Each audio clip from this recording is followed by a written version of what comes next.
Kiranya anugerah dan damai sejahtera Tuhan memenuhi hati kita sekalian. Bapak, Ibu, Saudara yang Tuhan kasihi, mari kita kembali untuk mengingat, merenungkan di hari yang spesial hari ini, umat yang percaya, khususnya umat Pentakosta, akan mengenang dan memperingati peristiwa Pentakosta yang pernah terjadi nyata dalam sejarah kekristenan. Dan hari ini adalah hari Pentakosta itu. Dan karena itu saya kembali mengingatkan kita untuk kebenaran firman Tuhan yang diberikan satu judul temanya adalah baptisan Roh Kudus. Beberapa kali tentu kita sudah mendengar pengajaran ini, dan biarlah bukan cuma sekedar kita mengetahui, tetapi biarlah apa yang kita ketahui bisa hidup di dalam diri kita, sehingga kebenaran firman Tuhan itu menjadi darah daging yang menyatu dengan diri kita, yang hidup terrefleksi di dalam seluruh aspek kehidupan kita. Nah, firman Tuhan yang hari ini saya coba petik, kita belajar dari Kisah Para Rasul pasal yang ke-8, ayatnya yang ke-14 sampai yang ke-17. Kisah Para Rasul 8 ayat 14 sampai 17. Saya baca ayat yang genap dan jemaat akan baca ayat yang ganjil sampai akhir. Mari kita simak firman Allah berkata demikian. Ketika rasul-rasul di Yerusalem mendengar bahwa tanah Samaria telah menerima firman Allah, mereka mengutus Petrus dan Yohanes ke situ.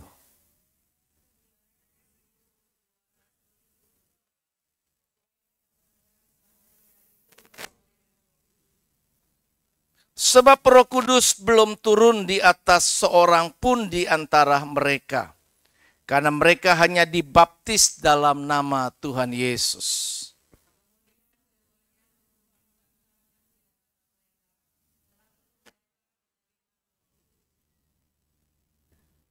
Filipus memberitakan Injil dan tentunya Allah meneguhkan firman-Nya dengan tanda-tanda ajaib. Kalau kita membacanya dari ayat yang pertama dari pasal 8 ini, maka kita bisa mengetahui bahwa bagaimana Tuhan bekerja melalui Filipus pada waktu itu. Dan ketika Filipus menyampaikan tentang pribadi Yesus Kristus kepada jemaat yang ada di sana, maka banyak orang menjadi percaya. Karena pemberitaan firman yang disampaikan oleh Filipus yang penuh dengan Roh Kudus itu disertai dengan banyak tanda-tanda ajaib yang mereka bisa lihat. Yang sakit disembuhkan, yang kerasukan setan dilepaskan, dan banyak orang menjadi percaya. Bahkan salah satu orang yang biasa suka tukang tenung, begitu peramal, tukang sihir, ya.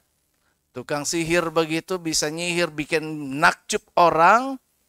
Kemudian juga mendengar apa yang disampaikan oleh Filipus, tertarik dan semakin coba belajar mengerti, sampai akhirnya sama dengan kebanyakan orang lainnya, ia pun menjadi percaya kepada Yesus. Dan mereka memberi diri semuanya untuk dibaptis dalam nama Tuhan Yesus Kristus. Nah, dengan demikian maka orang-orang yang ada di sana dari hasil dari pelayanan Filipus, mereka mengalami keselamatan dalam Yesus, mereka mengalami kelahiran baru, tentunya ada Roh Kudus tinggal di dalam mereka. Tetapi Roh Kudus yang dimaksud bukanlah Roh Kudus seperti peristiwa Pentakosta. Peristiwa Pentakosta yang dimaksud itu tentunya belum turun atas orang-orang ini. Dan ketika hal itu dengan pertobatan yang terjadi massal, dengan baptisan yang sudah dilakukan, namun banyak jemaat pada waktu itu belum menerima Roh Kudus. Maka rasul-rasul di Yerusalem mereka berunding dan sepakat akhirnya mengutus Petrus dan Yohanes untuk bisa menemui orang-orang Samaria ini. Sehingga mereka semua boleh menerima Roh Kudus. Nah, Bapak Ibu Saudara yang Tuhan kasihi, bahwa di masa yang lalu semua orang percaya kepada Yesus, rasul-rasul melihat bahwa pentingnya mereka diperlengkapi dengan Roh Kudus. Tetapi peristiwa yang ada terjadi di Samaria ini memberikan sebuah gambaran umum bahwa memang kebanyakan juga orang pada waktu itu dan juga waktu-waktu yang sekarang ini, mereka cuma pada level yang baru percaya sampai pada tingkat dibaptis air, tetapi mereka belum mengalami baptisan Roh Kudus itu. Nah, itulah fenomena kekristenan yang ada. Kita lihat bahwa sebelum Yesus ke surga, Yesus memberi pesan kepada murid-muridnya untuk menantikan janji Bapa untuk menerima baptisan Roh Kudus. Tentu ketika Tuhan meminta murid-muridnya untuk menantikan hal ini bukan tanpa alasan. Karena Yesus memandang bahwa mereka perlu diperlengkapi dengan baptisan Roh Kudus. Mengapa? Karena baptisan Roh Kudus itu sangat penting bagi semua orang percaya. Bagi semua orang percaya. Bukan orang-orang percaya tertentu, tetapi semua orang percaya. Nah, mengapa baptisan Roh Kudus itu sangat penting? Ada beberapa alasan yang bisa kita coba renungkan. Yang pertama, sesuai firman Tuhan, maka baptisan Roh Kudus itu memperlengkapi pelayanan. Pelayanan Roh Kudus dan para rasul itu tentu dimulai dengan setelah turunnya Roh Kudus atas mereka. Waktu Yesus dibaptis, maka ada roh berupa burung merpati hinggap kepadanya. Sebelum Yesus melayani, Yesus diperlengkapi dengan Roh Kudus. Demikian pun juga murid-murid sebelum mereka meneruskan misi pelayanan Yesus setelah Yesus naik ke surga, maka Yesus berpesan agar mereka jangan tinggalkan Yerusalem. Mereka perlu tetap bersekutu bersama-sama, bertekun menantikan perlengkapan Roh Kudus itu dinyatakan bagi mereka. Karena itulah merupakan janjinya dan janji Bapa di surga. Dan setelah mereka dibaptis Roh Kudus, kita bisa melihat perbedaan ketika mereka dulu menyangkal, sekarang mereka giat untuk melayani. Jadi setelah mereka diperlengkapi dengan Roh Kudus, maka mereka siap untuk melayani dengan dahsyat. Sehingga kita bisa lihat hasil pertama dari Petrus yang melayani setelah Paskah dari Pentakosta, maka ada banyak jiwa yang dimenangkan.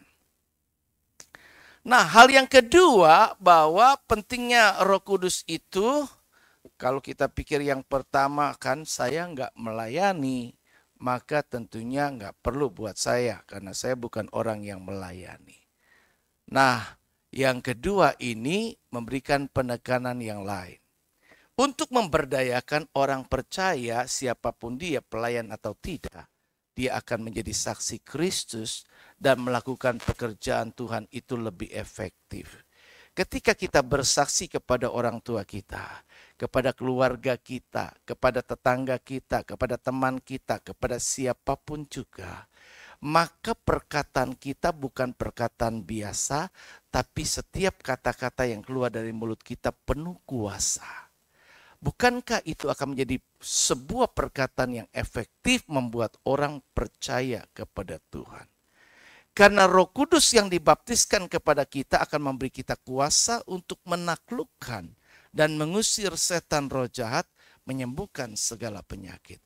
Orang yang dipenuhi Roh Kudus tentu akan memiliki tanda-tanda mujizat di dalam kehidupannya. Bukan saja dia mengalami mujizat itu di dalam dirinya, tetapi juga bahkan dia bisa melakukan mujizat bagi yang lain yang dilakukan pelayanannya.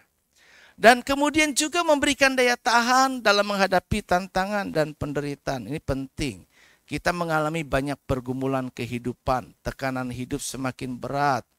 Tetapi orang-orang yang diperlengkapi dengan baptisan Roh Kudus punya daya tahan tersendiri. Punya kekuatan tersendiri. Karena Roh Kudus berkarya di dalam dirinya. Dia menjadi pribadi yang mampu untuk dapat menghadapi setiap tantangan, setiap tekanan penderitaan kehidupan yang diizinkan Tuhan dapat kita alami. Kemudian juga dia mendorong keberanian kita untuk bersaksi. Banyak orang Kristen yang gagal untuk mau berani bersaksi. Padahal sekali lagi, inti dari bergereja dan inti menjadi Kristen murid Tuhan cuma satu, yaitu tugas kita melaksanakan apa yang diamanatkan oleh Tuhan Yesus sebelum dia naik ke surga. Pergilah, jadikanlah semua bangsa muridku, dan baptislah mereka dalam nama Bapa, Anak, dan Roh Kudus. Dan ajarlah mereka untuk melakukan apa yang telah diperintahkan Tuhan. Nah, jadi inilah yang harusnya fokus gereja, inilah yang harusnya fokus hidup kita. Untuk mengerjakan pesan Tuhan. Pesan Tuhan ini bukan cuma kepada pendeta, penginjil. Pesan Tuhan ini bukan kepada cuma murid-murid yang disebut rasul-rasul pada waktu yang lalu itu. Tetapi pesan ini bagi semua orang yang percaya kepadanya. Tuhan tidak cukup merasa bahwa engkau menjadi orang yang percaya kepada Yesus. Tetapi Tuhan ingin supaya semua yang percaya itu menjadi muridnya. Menjadi murid memiliki hati yang rendah. Menjadi murid memiliki hati yang mau diajar. Menjadi murid mau menjadi hati yang mau diarahkan, dibentuk. Bukankah kita kepengen semua bersekolah? Dan tentu kita sudah sekolah. Ketika kita sekolah, kita kosongkan pikiran kita. Tentu kita diajar, diisi database kita dengan masalah-masalah baru yang mungkin waktu itu belum kita ketahui. Dari sisi matematika, sisi biologi, sisi sejarah, dan sisi-sisi pendidikan lainnya. Dan kita terima dengan hati yang tulus dan menjadikan itu menjadi pondasi dasar. Murid demikian seharusnya. Kita bukan menjadi Kristen kambing yang kemudian nanduk. Kita bukan menjadi Kristen yang membangun pondasi sendiri. Tetapi menjadi Kristen yang dibangun di atas ajaran para rasul. Yang dibangun di atas ajaran Alkitab sebagai satu-satunya firman yang benar. Jadi Roh Kudus diberikan, dipenuhi, kita dibaptis Roh Kudus supaya kita diberdayakan. Supaya bisa jadi saksi. Kalau tidak, tentunya keselamatan itu akan berhenti pada generasi tertentu. Yang kemudian kalau tidak melanjutkan apa yang Yesus sudah lakukan, maka tidak banyak juga generasi berikutnya yang lahir kemudian seperti kita ini yang akan menerima Tuhan. Yang menjadi Kristen, menjadi murid Tuhan. Karena tidak lagi ada orang yang mau untuk bersaksi, untuk memenangkan jiwa. Kita cuma pampang itu cukup jadi udah mulai usang. Visi kita menjadi gereja misi yang berkarakter Kristus. Gereja yang melaksanakan apa yang Tuhan amanatkan. Yang memiliki ciri karakternya Kristus. Dengan apa? Menyelamatkan semua manusia. Melaksanakan amanat agung untuk beritakan Injil. Agar mereka terima Yesus jadi selamat. Kemudian diarahkan jadi anggota jemaat. Supaya mereka bisa dimuridkan. Dididik, dibina, dibentuk. Jadi murid yang dewasa. Punya karakter pola hidup seperti Yesus. Bukan kiblat kepada manusia. Tapi kiblat kepada Yesus. Kemudian diperlengkapi agar mereka juga cakap untuk memuridkan orang lain. Dengan demikian apa yang menjadi hati Tuhan agar semua orang bisa diselamatkan. Tidak seorang pun binasa. itu bisa diwujudkan. Dan untuk itu hanya kita butuh Roh Kudus. Tanpa Roh Kudus kadang kita merasa malu, kita merasa enggan. Tapi kalau kita dibaptis Roh Kudus, Roh Allah berkarya dalam kita. Kita tidak menjadi orang yang takut kepada siapapun selain kepada Tuhan. Yang ketiga, tentunya baptisan Roh Kudus itu akan membangkitkan semangat, kecintaan akan Tuhan, dan militansi orang percaya. Orang yang dibaptis Roh Kudus akan makin cinta Tuhan. Kadang cinta akan Tuhan ini akan semakin pudar, merosot, menjadi dingin. Kasih kebanyakan orang akan menjadi dingin. Dan di akhir zaman ini tentunya kemurahan Tuhan, Roh Kudus akan dicurahkan berlimpah-limpah sebelum masa akhirnya. Agar kita tetap mampu bertahan sampai kepada kesudahannya. Nah, memiliki antusiasme yang tinggi, semangat kegairahan yang tinggi. Antusias itu dari bahasa yang kita tahu entusias, kan? Jadi N-nya itu ya, yang artinya semuanya dari antusias itu adalah Tuhan itu di dalam. Jadi kalau kita lihat Tuhan di dalam, nah kalau di dalam perjanjian lama dulu, Roh Kudus itu dipenuhi kepada orang-orang tertentu hanya untuk waktu-waktu sementara. Ketika mereka seperti Saul diurapi jadi raja, maka dia dipenuhi Roh Kudus. Tetapi untuk di perjanjian baru masa sekarang ini, Roh Kudus itu diberikan tinggal di dalam kita, diam di dalam kita. Secara ada di sini. Dia nggak jauh, bukan di luar dari diri. Jadi dia masuk, dia bertata, dia berkuasa. Tapi itu cuma lahir baru. Roh Kudus mengerjakan kita menjadi pribadi yang memiliki identitas baru. Siapa yang ada di dalam Kristus, ia adalah ciptaan baru. Yang lama sudah berlalu, sesungguhnya yang baru sudah datang. Sebagai pribadi yang sudah lahir baru, kita memiliki Roh Kudus. Kemudian karya Roh Kudus selanjutnya bekerja di dalam diri kita untuk membuat kita hidup kudus di hadapan Allah. Untuk hidup dalam kebenaran. Karena itulah fungsi daripada Roh Kudus, menuntun kita kepada kebenaran. Tetapi ada satu lagi yang perlu kita cuma baru dua hal itu.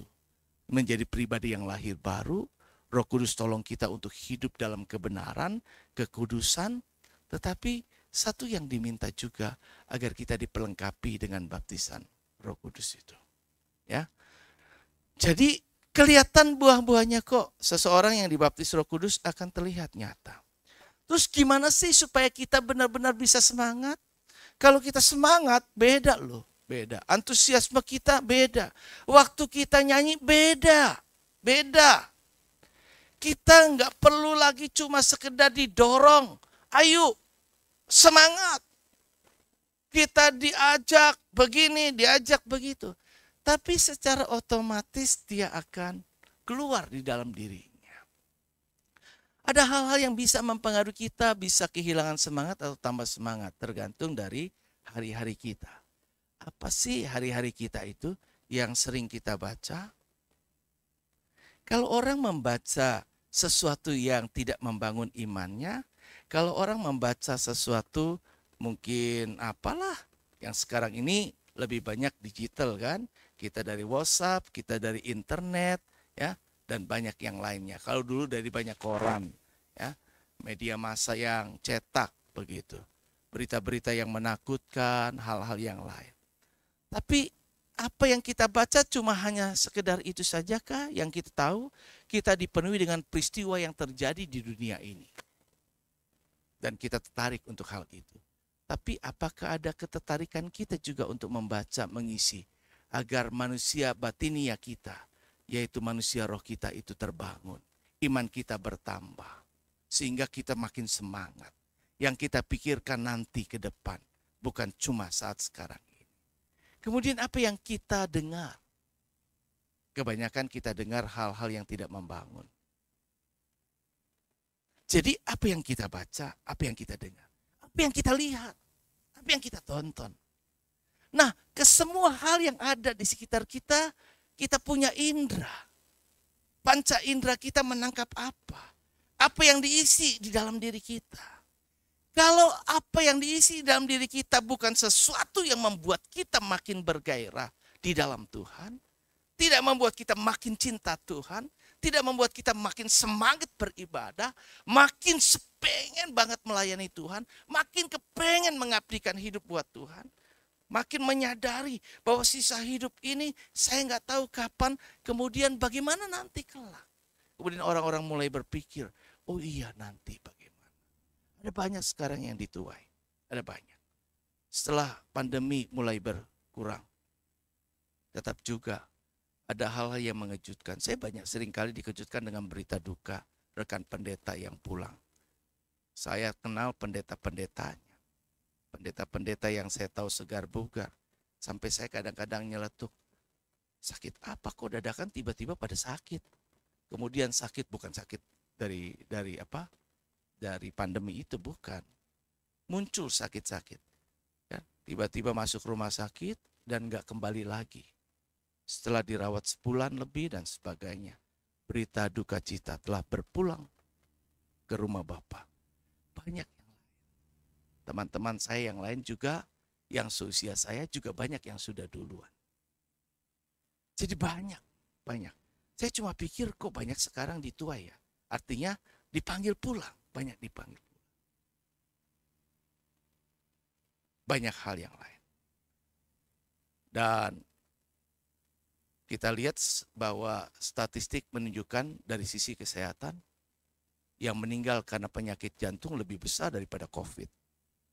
Jadi tetap saja bahwa penyakit jantung menjadi ancaman. Kedua, karena paru-paru. Ada banyak penyebab-penyebab lain. Kanker juga tentunya sangat tinggi. Jadi ada banyak hal yang bisa terjadi. Ada orang yang tiba-tiba kemudian baru diketahui kanker dan tiba-tiba udah stadium 4. Pola makan manusia kadang-kadang menjadi investasi ketika nanti ke depannya barulah mulai muncul tuh penyakit. Sekali muncul tiba-tiba udah gawat. Jadi kadang-kadang kita pikir sekarang masih sehat-sehat. Semua yang kita makan masih enak-enak, kita nikmati. Tapi nggak tahu kalau nanti kemudian tiba-tiba itu mulai tuh ketika daya tahan mulai hancur. Begitu juga rohani kita. Kalau kita masukkan dengan hal-hal yang tidak membangun. Jadi dengan apa yang kita baca, apa yang kita dengar, apa yang kita lihat. Juga kepada siapa kita bergaul. Itu mempengaruhi semangat kita. Pergaulan yang buruk merusak kebiasaan yang baik. Jika kita bergaul dengan orang-orang yang lemah, orang-orang yang lebih mementingkan hal-hal yang beda, duniawi dan sebagainya. Tentu kita akan semakin keduniawian juga. Tapi kita bergaul dengan orang-orang dengan komunitas yang cinta Tuhan dengan ini dan sebagainya. Setiap gereja berbeda. Di saat kita menemukan gereja yang lesu, tapi di sisi lain ada gereja yang begitu luar biasa semangat. Di saat kita melihat ada gereja yang kemudian ambruk, jemaatnya mulai berkurang, tapi di sisi lain kita bisa melihat jemaat yang semakin meningkat. Ada banyak orang rindu. Saya butuh komunitas yang membangun. Semua orang kepengen itu. Dengan komunitas yang membangun, kita dikuatkan. Ya, kita dikuatkan. Ibrani 10 ayat 24 supaya kita didorong. Agar kita saling menasehati. Dan semakin giat kita lakukan menjelang hari Tuhan yang mendekat. Kemudian berikutnya dikatakan, karena itu janganlah kita menjauhkan diri dari pertemuan ibadah kita. Seperti yang dibiasakan orang. Kebanyakan orang memandang remeh ibadah. Memandang remeh pertemuan-pertemuan dan kegiatan gereja. Padahal semua yang berbau rohani, semua hal-hal yang sifatnya rohani, itu adalah baik buat jiwa kita. Allah memang tidak tertarik dengan kegiatan. Allah tertarik dengan jiwa-jiwa. Ketika dia melihat jiwa-jiwa seperti tak bergembala. Mereka kasihan. Kemudian timbul hati Tuhan penuh belas kasihan. Allah memberi perhatian. Dan kemudian Allah tentu kepengen pakai siapa yang kepengen juga memberi perhatian itu. Maka ketika ada banyak orang datang berkerumun dan sebagainya kan, dikatakan Alkitab selalu, maka hati Tuhan penuh dengan belas kasihan. Seperti orang yang tidak bergembala. Waktu hari sore mereka ikut Tuhan, mereka juga tidak dibiarkan pulang dengan kelaparan atau ancaman daripada hal-hal yang tidak sepatutnya terjadi. Karena itu dia kasih tugas kepada murid-muridnya, engkau harus tanggung jawab. Suruh pulang, gak mau, peduli aja murid-murid mau enak aja. Tapi enggak, jangan mereka nanti kelaparan di jalan, nanti pingsan di jalan. Atau mereka jadi repot lagi harus cari makan. Kamu harus kasih mereka makan. Tapi apa yang bisa kita berikan? Gak ada sekarang. Apa yang kamu punya, Allah bisa kerjakan. Jadi Allah kepengen kita tetap tanggung jawab. Gak bisa apa-apa, pasang badanmu, karena ada Tuhan yang berkarya. Dan itu bisa terjadi kalau kita semangat. Kalau Roh Kudus ada membaptis perlengkapi kita, maka on fire. Dikatakan baptisan Roh Kudus itu pertama kali Pentakosta seperti lidah-lidah api. Tahu fungsi atau sifat daripada api? Menjalar. Pasti membakar sekitarnya. Jadi kalau ada Roh Kudus ada dalam komunitas, dia membakar komunitas yang lain yang ada di sekitarnya, kemudian semua bernyala-nyala. Roma 12 ayat 11 kan, supaya kita tetap bernyala-nyala dan kemudian layani Tuhan. Orang yang melayani akan kemudian melakukan apa yang Tuhan mau, sehingga orang lain yang dilayani kembali lagi, kemudian semangat dan seterusnya. Tapi kalau bentuk pelayanan mulai lesu, orang kemudian semaunya dan sebagainya, bahkan gak ada lagi orang yang mau melayani, terus bagaimana dengan generasi berikutnya? Saudara dan saya ini adalah hasil dari generasi yang sekarang bisa begini, itu karena ada orang-orang yang melayani kita sebelumnya. Coba kalau mereka gak melayani kita belum tentu loh. Kita sekarang dengar dengan Alkitab, karena ada orang-orang yang berjuang untuk itu. Kemudian bagaimana dengan generasi selanjutnya dari kita? Bagaimana dengan anak-anak yang masih kecil sekolah minggu? Adakah hati kita terbeban untuk mereka? Bagaimana dengan mereka ke depan? Jadi baptisan Roh Kudus memang perlu untuk membangkitkan semangat, kecintaan akan Tuhan dan militansi orang percaya. Hasilnya kita bisa lihat, ya, dunia kenal Yesus. Buku yang tidak pernah usang, yang terlaris di dunia adalah Alkitab. Dari dulu, sekarang, dan sampai selamanya. Yang keempat adalah mentransformasi pola hidup orang percaya dan cara hidup berjemaatnya. Kalau ada Roh Kudus dibaptiskan kepada setiap kita, maka kita menjadi pribadi yang berbeda. Ada perubahan. Minggu lalu kan sudah disampaikan kan, bahwa Roh Kudus itu tentunya punya ciri-ciri kalau dia ada dalam diri kita. Kita belajar firman Tuhan itu. Sekalipun saya ada pelayanan tempat lain, sementara saya berjalan, saya coba buka secara online. Dan saya dengar apa yang disampaikan. Kalau kita semakin dipenuhi dengan Roh Kudus, maka tentu kita tahu apa yang harus kita kerjain. Ada perubahan pola hidup kita. Cara pikir kita bisa menjadi cara pikirnya Tuhan. Artinya kita akan mengenakan pikiran Kristus. Perasaan kita akan seperti juga perasaannya Tuhan. Atau perasaan Tuhan itu ada di dalam diri kita. Kalau Roh Kudus ada dalam diri kita. Jadi pikiran, perasaan, dan katanya siapa yang mengaku bahwa dia ada dalam Tuhan, dalam Yesus, maka ia wajib, ia harus hidup sama seperti Yesus telah hidup. Jadi kalau saya mengatakan saya ini ada Tuhan di dalam diri saya orang percaya, tapi yang saya kerjakan ciri-cirinya tidak serupa dengan Tuhan, terus di mana buktinya? Jadi ada perubahan kehidupan yang berbeda. Kita lihat pada murid-muridnya berubah total. Petrus yang penuh ketakutan, banci. Cuma ngomong awalnya doang, semangat. Orang yang celetuk-celetuk gampang ngomongnya. Tapi waktu menghadapi sesuatu, kemudian mulai takut, menyangkal, dan sebagainya. Banyak orang gak berani karena gak ada Roh Kudus di dalamnya.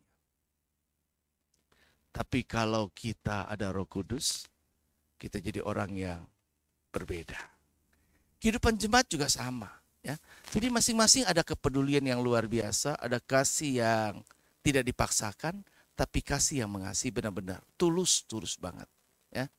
Itu memang langka sekali, dan memang gereja sekarang ini nggak bisa persis sama seperti dulu. Karena kita sudah terpola dengan pola hidup yang berubah, berbeda ya. Tetapi prinsip-prinsip yang ada di dalam pola hidup jemaat mula-mula itu seharusnya tetap bisa berlaku pada kita. Bisa. Ya. Dengan begitu tentunya maka kita akan jadi orang yang disukai semua orang. Bukan orang yang ngomongin dibenci, bukan orang yang kemudian dikritik terus-terusan, tetapi orang yang disukai. Kenapa? Mulanya mungkin kita tidak disukai. Mulanya mungkin orang salah tafsir dengan kita. Tapi konsistensi hidup kita yang menunjukkan bahwa kita ini memang di dalam kebenaran akan mengubah akhirnya pola pikir orang lain. Yang semula A mungkin jadi B. Akan terbukti siapa kita sebenarnya. Jadi ini yang saya harapkan bisa terwujud di dalam pribadi kita. Ada kebangunan rohani, ada pertumbuhan jiwa-jiwa yang besar. Sekali lagi ini yang saya dorong. Yuk, tahun ini sudah difasilitasi dengan adanya doa pencurahan Roh Kudus. Tapi jemaat yang hadir pun enggak seperti yang kita harapkan. Ya. Kebutuhan kita untuk benar-benar dibaptis Roh Kudus itu belum pada tingkat yang benar-benar kita rasa butuh. Sehingga kita merasa ya sudah begitu saja. Tapi sekali lagi bahwa memang kita perlu bukan saja dilahirkan dari air, tapi juga dilahirkan dari Roh.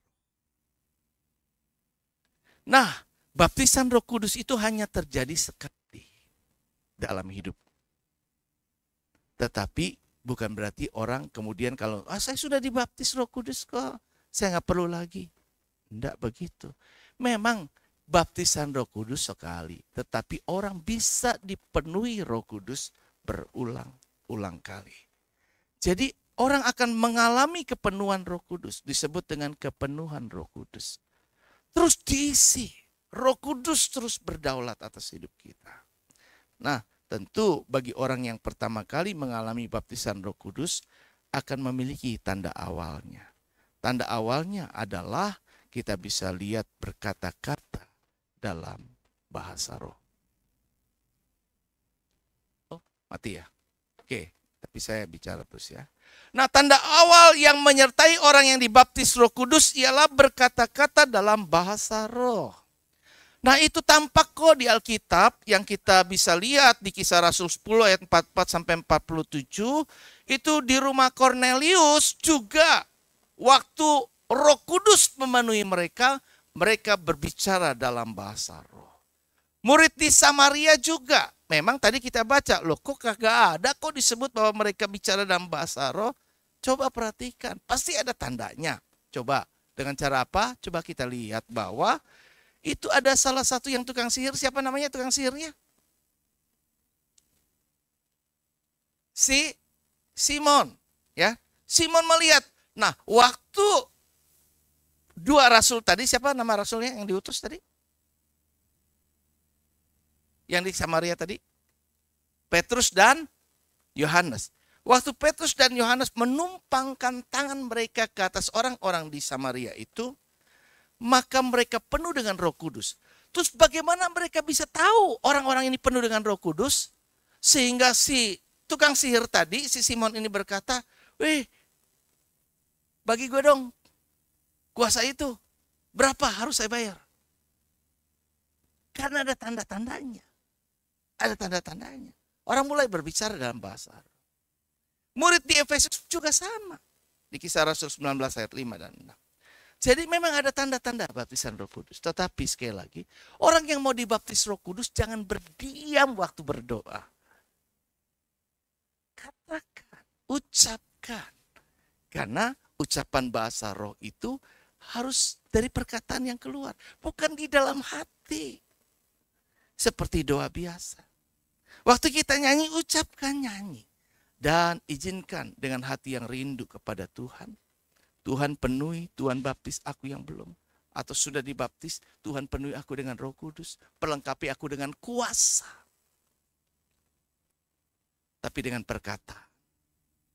Haleluya. Nanti saudara ketika kita pengen ngomong haleluya, ada dorongan di dalam Roh Kudus kita itu di hati kita yang berkata bisa terucap berbeda. Sehingga yang terucap itulah bahasa lidah atau bahasa roh yang bukan kita belajar dari dengar orang ataupun yang kita kuasai, kita ngomong ikut-ikutan, tetapi ada dorongan seperti yang diberikan oleh Roh Kudus itu katanya. Orang berbicara dalam bahasa roh. Nah, manifestasi bahasa roh itu dapat berupa, yang pertama adalah glossolalia, artinya orang bisa berbicara dalam bahasa yang dia pastinya, udah pasti, dia bukan kuasai, dia tidak tahu bahasa itu. Bukan orang yang bisa bahasa Inggris kemudian waktu doa dia bahasa Inggris kemudian dibilang seolah-olah bicara dalam bahasa roh, bukan. Jadi bahasa yang tidak dimengerti oleh orang yang mengucapkan maupun yang mendengar. Orang yang mengucapkan bahasa roh itu dia tidak mengerti dan saya yang dengar juga kagak ngerti. Karena tidak pernah dipelajari sebelumnya, jadi ia mengucapkan bahasa karena dorongan Roh Kudus tadi. Nah, senolalia itu adalah yang kedua, ada juga orang yang berbahasa roh dengan menggunakan bahasa asing yang ada di dunia. Orang yang kemudian misalnya siapa nih tiba-tiba orang yang nggak bisa bahasa Jerman. Dia berdoa dalam bahasa Jerman fasih banget. Begitu loh. Dan orang yang mengerti bahasa Jerman ngerti. Oh, itu bahasa Jerman. Dia ngomong begini, dia ngomong begitu. Itu yang terjadi di peristiwa Pentakosta. Jadi waktu berbagai orang yang datang dari berbagai negara tadi mendengar murid-murid ini bicara dalam bahasa mereka masing-masing. Nah, itu disebut juga dengan senolalia. Jadi bisa kita ngomong tapi pribadi yang mengucapkan yang pasti adalah dia tidak tahu bahasa itu. Jadi semua oleh karena dorongan Roh Kudus. Selanjutnya kita lihat bahwa bahasa roh itu perlu digunakan terus menerus. Faedah bahasa roh itu adalah di samping tanda baptisan Roh Kudus, dia akan menolong kita ketika kita lemah. Tadi kan memberikan daya tahan, kemampuan ketika kita mengalami penderitaan, tekanan dan sebagainya, persoalan-persoalan yang berat. Bisa membangun iman kita, rohani kita bisa kuat. Orang yang bicara dalam bahasa roh. Kemudian bisa lebih membuat dia menjadi peka secara rohani. Kemudian dia bisa berkata-kata kepada Allah dalam bahasa yang rahasia. Kemudian dia bisa juga berkarya menguduskan mulut kita. Sehingga kita bisa lihat orang yang berbahasa roh itu kemudian nanti akan dikuasai beda. Orang yang dibaptis Roh Kudus pasti respon pertama, saudara penuh dengan sukacita dan sukacita itu tidak pernah saudara alami sebelumnya. Kemudian mulut saudara akan terkekang seperti kuda yang dikekang. Saudara tidak mungkin berkata menjadi marah. Saudara penuh dengan damai sejahtera yang luar biasa. Ada banyak pengalaman rohani yang pasti hanya bisa saudara yang mengalami yang dapat bisa menggambarkannya. Jadi kesegaran roh kita bisa memuji Allah dalam itu semua. Dan kemudian kita juga dengan berbagai bahasa roh yang kita akan ucapkan, maka kita memelihara kepenuhan Roh Kudus itu. Menjaga, mempertahankan orang yang sudah dibaptis Roh Kudus, dipenuhi Roh Kudus, itu lebih berat daripada sebelum kita dapat. Karena itu penting buat kita terus lakukan itu. Nah, supaya nggak keliru, saya ingin menjelaskan. Nah, kadang orang bertanya begini, mengapa dalam ibadah gereja Pentakosta karismatik orang berkata-kata dalam bahasa roh bersama-sama, padahal Paulus berkata bahwa dalam pertemuan jemaat itu maksimal hanya 3 orang yang boleh berbahasa roh. Satu demi satu harusnya. Dan kemudian ada orang yang berdoa sama Tuhan supaya dikaruniakan ada orang yang menafsirkan ketika ada orang yang berbicara dalam bahasa roh. Nah, yang perlu dimengerti oleh kita semua ketika ada bahasa roh yang terucap pada siapapun juga yang dikaruniakan, maka ada 2 jenis. Yang pertama adalah ada bahasa roh itu yang sifatnya adalah karunia bahasa roh. Karunia, ya. Jadi bukan yang lain, bukan. Jadi yang kedua adalah tanda awal baptisan Roh Kudus. Jadi ada karunia Roh Kudus, ada merupakan tanda awal orang dibaptis Roh Kudus. Nah, kalau dia adalah karunia Roh Kudus yang harus ditafsirkan untuk membangun jemaat, jadi tujuan karunia Roh Kudus adalah untuk nubuatan. Jadi kalau ada orang yang berbahasa roh karena karunia yang dimilikinya, maka orang hendaknya berdoa, ya, tertib, berdiam diri, pasti di otoritas kalau dia bukan kemasukan yang lain. Dia murni dari Roh Kudus yang ada di atas mimbar ini berdaulat, berotoritas. Dia punya kendali. Kalau dia stop, dia pasti stop. Kalau dia stop suruh yang lain gak stop, maka bukan Roh Kudus. Roh itu tertib. Roh itu tertib. Roh itu terkendali. Roh Allah yang sama mengendalikan. Dan Allah berikan otoritas kepada pemimpin untuk mengendalikannya. Karunia Roh Kudus. Jadi tujuannya harus itu. Jadi kalau ada itu, yuk kita berdoa yang lain. Tuhan, apa yang hendak Engkau sampaikan? Ada orang yang bisa menyampaikan nubuat. Ditafsirkan. Dulu pernah terjadi tempat ini. Di masa-masa saya di usia muda. Yang kedua adalah bahasa roh sebagai tanda awal. Ya. Jadi perhatikan, untuk yang pertama kalau itu karena karunia adalah karunia bukan karena tanda awal, ya memang gak dianjurkan kita ini seperti itu. Ya karunia gunakan aja dalam doa pribadi Anda, doa di rumah, ya kan. Tapi kalau benar-benar ada lawatan Tuhan, ada baptis kudus di tempat sementara kita beribadah, sementara kita nyanyi, orang kemudian dia berbicara dalam bahasa roh, katanya ya it's okay. Nah itu sifatnya penyembahan, kita bisa menyembah dalam bahasa roh. Orang itu menyembah dalam bahasa roh. Itu gak bisa dibohongi di dalam diri orang itu sendiri. Ada buah-buahnya. Ada buah-buahnya. Ya. Itu boleh kok dilakukan seperti di hari Pentakosta itu.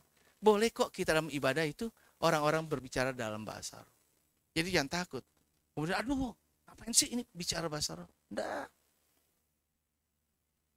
Kita bukan orang yang mengontrol itu. Izinkan keluluasan roh Tuhan berkarya dalam hidup kita. Jadi ngerti ya? Karena karunia, tapi karena satu lagi, karena memang Tuhan baptis dia. Nah, kalau itu karena baptisan Roh Kudus, Anda belum pernah mengalaminya, kemudian berbicara dalam bahasa, silakan bebas. Jangan takut, jangan batasi roh. Jangan batasi Roh Kudus. Nah, baptisan Roh Kudus bukanlah merupakan puncak pengalaman rohani kita. Jadi baptisan Roh Kudus itu akan menjadi pintu buat kita terima banyak karunia. Karunia roh. Orang-orang yang diperlengkapi dengan baptisan Roh Kudus nantinya akan melahirkan dia memiliki karunia-karunia Roh Kudus. Karunia roh itu dibagi 3. Yang pertama karunia pernyataan. Kalau karunia pernyataan orang bisa punya hikmat tiba-tiba. Dia bisa berkata dengan penuh hikmat. Kemudian karunia pengetahuan. Dia bukan orang yang bisa mengetahui tadinya. Tapi dia bisa banyak mengetahui banyak hal. Dia punya karunia. Juga karunia membedakan roh. Oh dia bisa tahu peka ini bukan roh Tuhan. Ini roh Tuhan. Begitu. Ya, sehingga dia tahu yang mana. Itu adalah karunia pernyataan. Dan orang yang sudah dibaptis Roh Kudus akan memiliki hal ini. Tergantung bagaimana karunia daripada Allah. Kemudian juga karunia kuasa. Ya, orang yang dibaptis Roh Kudus punya karunia kuasa itu yaitu tanda-tanda ajaib. Dia memiliki iman. Jadi iman ada yang sifatnya dari kita, saya beriman, tapi ada karunia iman yang berbeda-beda ya. Jadi iman dari kita sendiri saya percaya, saya yakin ini, tapi ada orang yang punya karunia iman. Orang yang punya karunia iman, dia bisa berkata, gunung pindah, dia pindah. Karena menghadirkan mujizat. Jadi karunia iman juga bisa membuat orang bisa menyembuhkan orang yang sakit dan mengadakan perkara ajaib. Kemudian juga karunia pengungkapan. Ada orang yang bisa bernubuat. Ada bahasa roh, menafsirkan bahasa roh. Ya. Jadi ini pintu awal kita terima banyak hal yang lain. Dan yang terakhir, yuk karunia roh itu untuk melayani. Tadi kan, melayani ada. Kemudian diimbangi lagi. Berikutnya akan ada buah Roh Kudus. Sekali lagi kita bisa lihat ketika Roh Kudus memenuhi seseorang, maka ia bekerja keluar melahirkan karunia-karunia roh dan dia bekerja ke dalam diri kita akan melahirkan buah-buah Roh Kudus. Nah, buah Roh Kudus itu akan terbentuk di dalam diri kita, akan kelihatan mengerjakan dalam diri kita, maka ada kasih, sukacita, damai sejahtera terkait hubungan kita vertikal dengan Allah. Kemudian dengan sesama, maka perilaku kita menjadi orang yang sabar, ya. Maka itu kemudian kalau orang yang dibaptis Roh Kudus, wah sabarnya bukan main. Sabar luar biasa. Nggak mungkin bisa marah deh, nggak mungkin. Pengalaman saya. Kemudian juga ada ya, ada kemurahan, kebaikan dan sesuai dengan firman. Orang yang murah hati bisa kan? Orang yang kepengen selalu berbuat baik. Kemudian yang ketiga, ya terkait dengan diri sendiri, dia jadi orang yang setia. Lemah lembut, ngomongannya enak. Wah, dan ada pengontrolan diri. Ini akan ada terjadi perubahan pada orang yang dibaptis oleh Roh Kudus. Jadi baptisan Roh Kudus itu so powerful sekali. Sangat-sangat dibutuhkan. Dan itu perlu bagi gereja, bagi anak-anak Tuhan. Kiranya Tuhan memberkati kita semua. Amin. Mari kita bangkit diri.